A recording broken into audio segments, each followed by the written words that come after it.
Mesdames, Messieurs, bonjour, salut et bienvenue à cette autre livraison, votre émission de télévision qui donne la parole aux acteurs clés de l'actualité. Pour cette autre édition, nous recevons quelqu'un qui a la main sur le cœur, qui s'intéresse aux questions des migrants.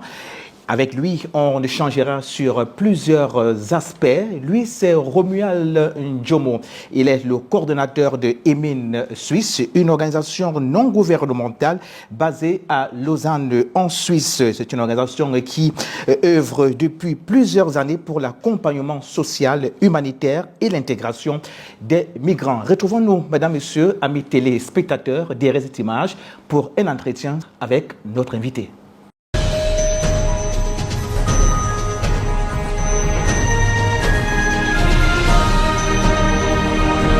Monsieur Romuald Ndjomo, bonjour. Bonjour, monsieur Boutou. On rappelle que vous êtes le coordonnateur de Emin Suisse, une organisation non gouvernementale qui s'intéresse aux questions de migrants basée à Lausanne. C'est bien ça?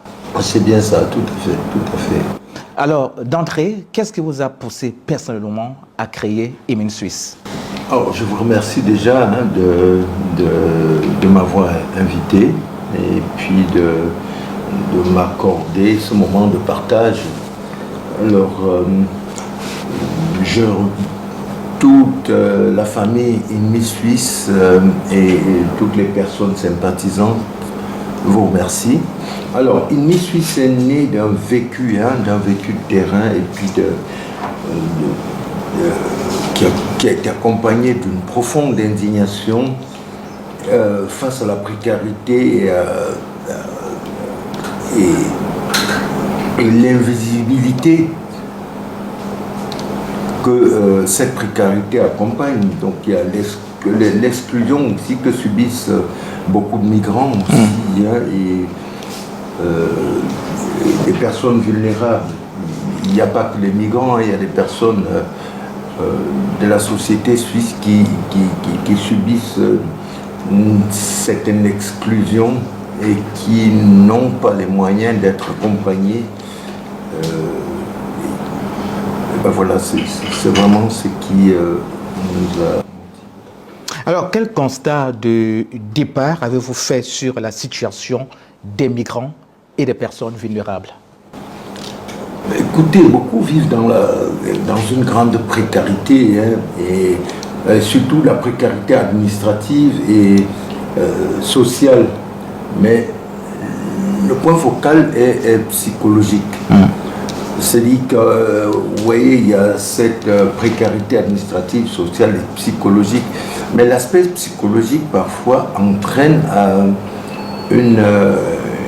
des dépressions qui amènent des personnes à douter d'elles et qui vraiment ont un impact sur leur quotidien. Oui. Alors pourquoi avoir choisi Lausanne comme base principale de l'ONG? Alors, ça, c'est une très bonne question. Lausanne déjà parce que Lausanne est ma ville d'accueil. Et pourquoi Lausanne? Parce que Lausanne est multiculturelle et puis c'est un centre administratif majeur qui a un point de convergence pour de nombreuses populations. Lausanne, je ne sais pas s'il faut parler de Lausanne. C'est Lausanne. Multiculturelle, vous savez, il y a le siège du CIO, et c'est également un lieu stratégique pour le dialogue institutionnel, cantonal et fédéral. Je dis c'est la nature qui a voulu que ce soit Lausanne. Et ça porte bien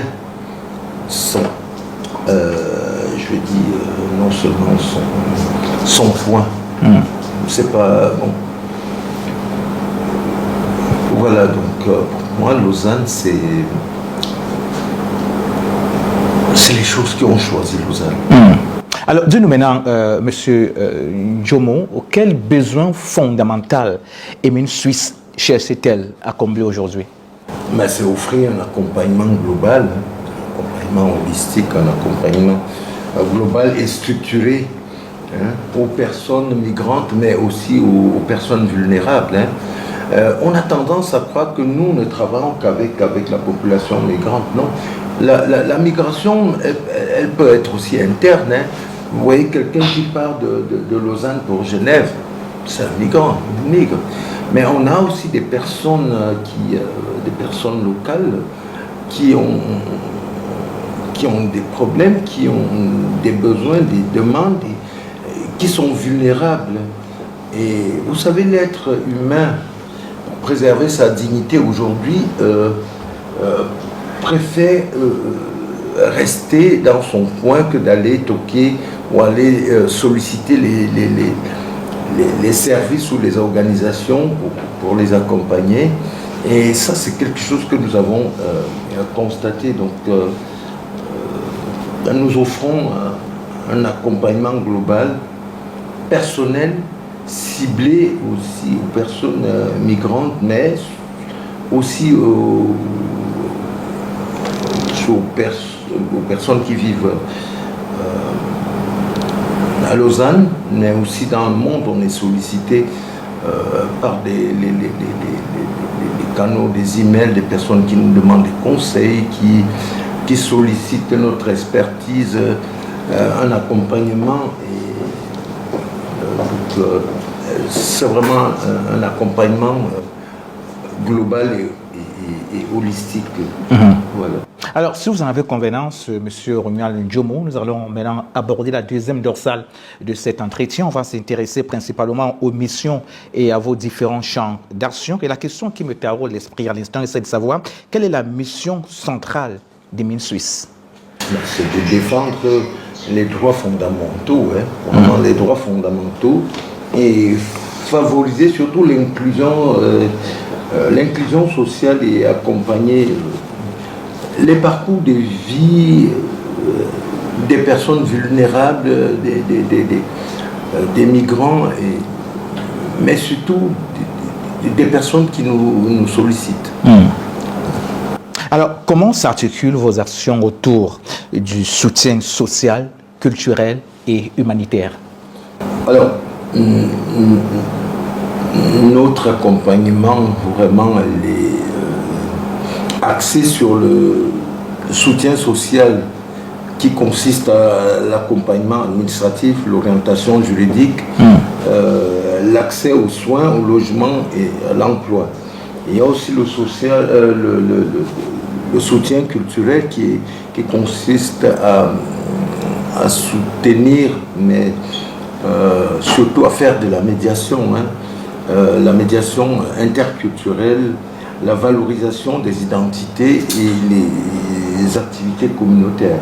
Donc, il y a aussi l'aspect action humanitaire qui consiste à l'accompagnement, l'aide d'urgence ou soutien aux familles en détresse, mais une intervention aussi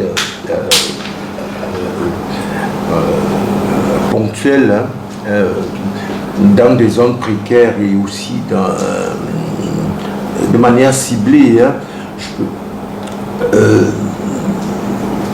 Notre promptitude et la spontanéité de nos actions est quelque chose de fondamental chez nous, parce qu'on rencontre chaque jour à son quotidien son lot de problèmes. Et vraiment, nous, on intervient ou on accompagne suivant les besoins des gens. Alors, toujours dans le même registre, M. Romuald Ndjomo, quelle place occupe la médiation et la prévention dans votre stratégie et d'intervention? Alors, la médiation vraiment est au cœur de notre stratégie, et surtout la médiation est un peu la clé de la voûte, hein, de nos stratégies, parce que je pense que avec une médiation, on a les clés pour accompagner et intervenir. Cette médiation aussi permet de désamorcer les conflits, faciliter la communication entre les bénéficiaires, les institutions aussi, et elle prévient l'inclusion sociale et vraiment nous oriente dans toutes nos actions. Alors pour sortir de cette dorsale, en quoi consiste concrètement votre accompagnement à l'intégration des migrants? Alors, il y a cette aide administrative, l'orientation vers les services compétents, notamment les services sociaux, les services médicaux, un soutien psychosocial qui est vraiment quelque chose qui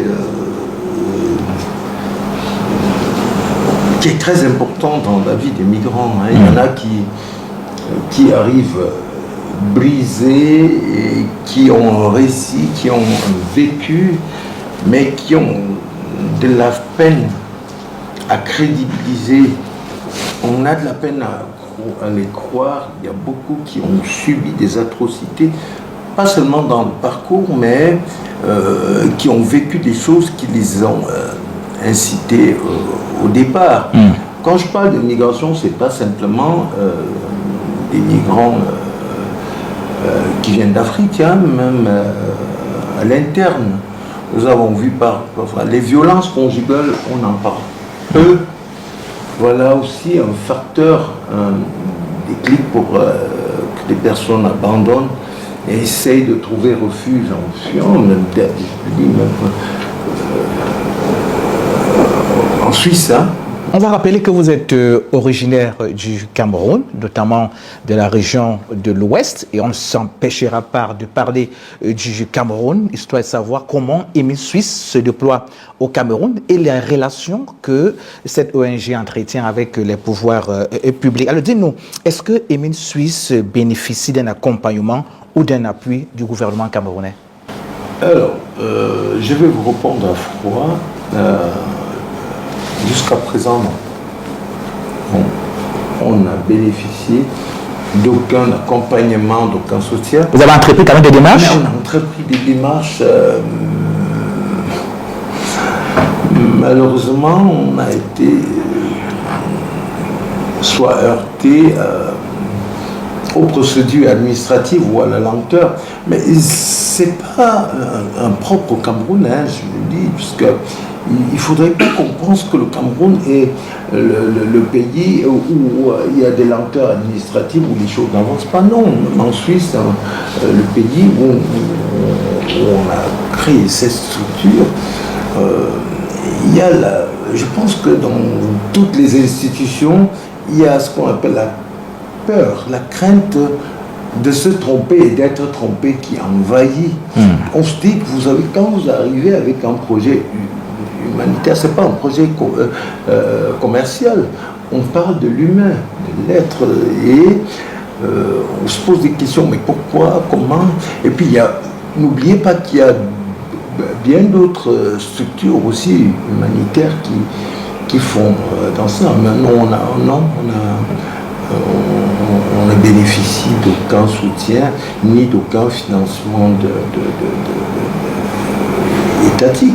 On a d'autres institutions para-administratives qui ont cru à nous et qui ont signé des partenariats avec nous.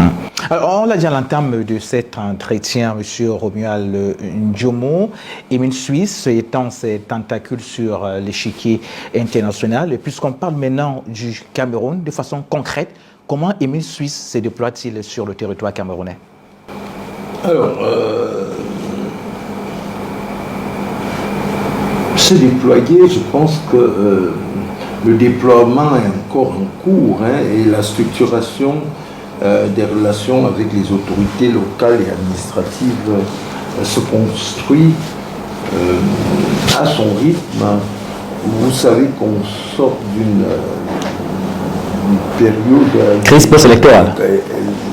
Non, je ne parlerai pas de crise post-électorale, mais nous sortons d'un processus électoral comme tout État démocratique, parce qu'il y a des moments où on renouvelle, ou alors il y a ces actions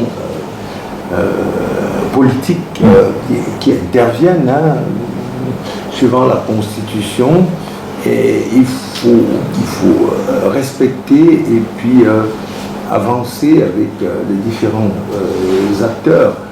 Vous savez, le Cameroun, on a beau croire, mais on est une jeune démocratie et on avance. Et la révolution communicative et informatique, la communication avec les réseaux sociaux et tout ça contribue aussi et ont un impact sur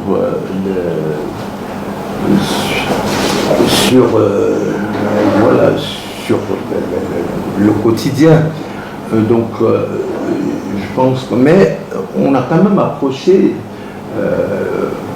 des personnes, des acteurs qui sont prêts et qui seraient prêts à nous accompagner. Je pense que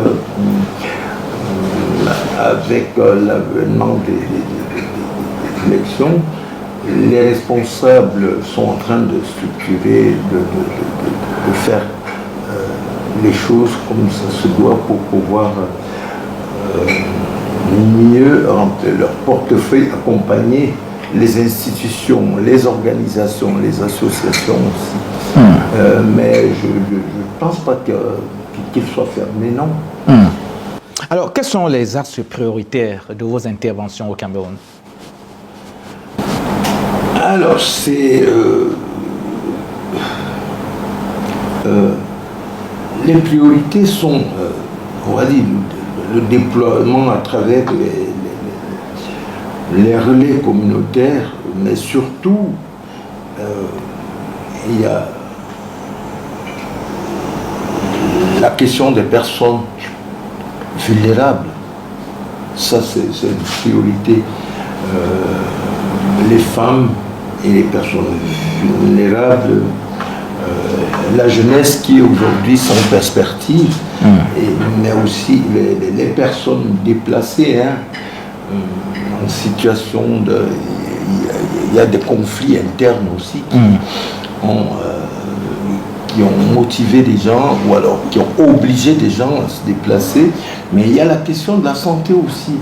Ça, c'est vraiment la priorité actuellement, c'est la question de la santé mentale. C'est une question qui est restée longtemps tabou. On voit une jeunesse dépravée, on voit la question les pressions psychologiques, psychosociales qui conduisent à des grandes dépressions. Il y a les dépendances aux produits psychotropes, les drogues et tout, qui entraînent à la maladie mentale. Avant, la maladie mentale était perçue un peu comme de la sorcellerie. Pourtant, c'est des choses qu'il faut traiter en amont. Donc, ça, c'est vraiment nos axes. On est axé sur la vulnérabilité, la perspective de la jeunesse aussi, mais surtout les situations de crise qui amènent à la dépression et qui conduisent à des maladies mentales. Nous nous acheminons inexorablement vers la fin de cet entretien, M. Romuald Ndjomoun. Je sais que nous allons aborder la dernière dorsale. Quelles sont les principales difficultés que vous rencontrez dans la mise en œuvre de vos activités? Alors le financement, il y a l'insuffisance du financement. Bon, c'est vrai que là on a jusqu'ici pas sollicité vraiment, mais c'est surtout le financement. Vous savez, dans le déploiement de chaque projet, même commercial, il y a la question financière, donc il y a ça. Et il y a les lenteurs administratives, mais aussi l'accès, limité aux ressources. Vous savez, on est une jeune organisation. Même si on existe depuis les années 2000, mais vous savez, construire l'humain prend beaucoup de temps.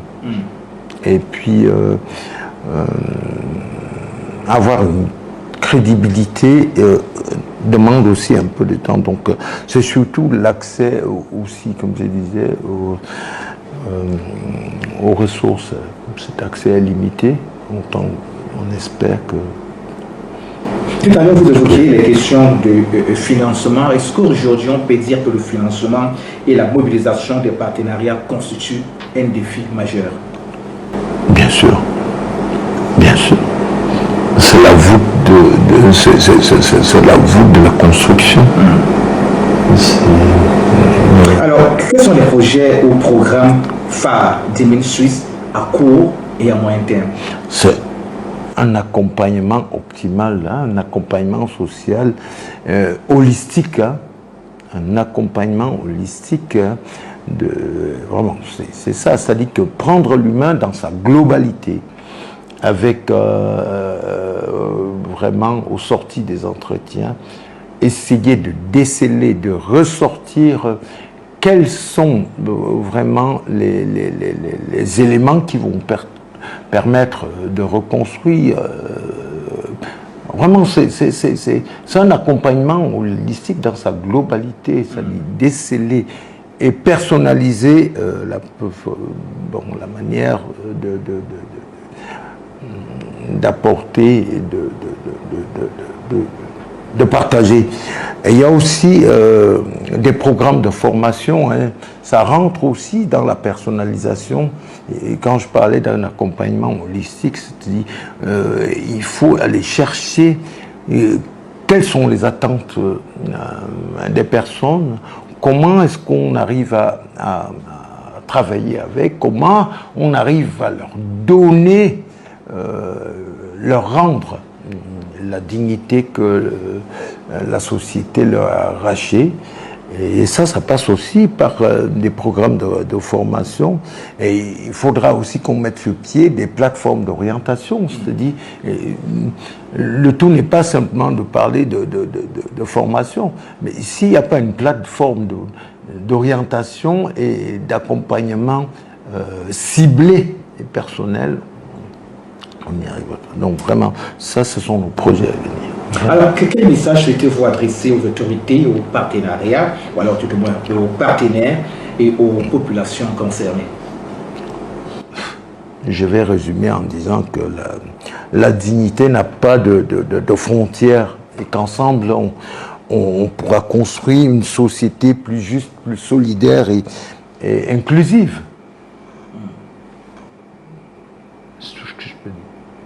Alors, nous sommes arrivés au terme de cet échange. Monsieur Romuald Njomo, merci pour votre disponibilité. Nous vous souhaitons bien des choses pour la suite. C'est moi qui vous remercie. Et puis, j'espère qu'ensemble,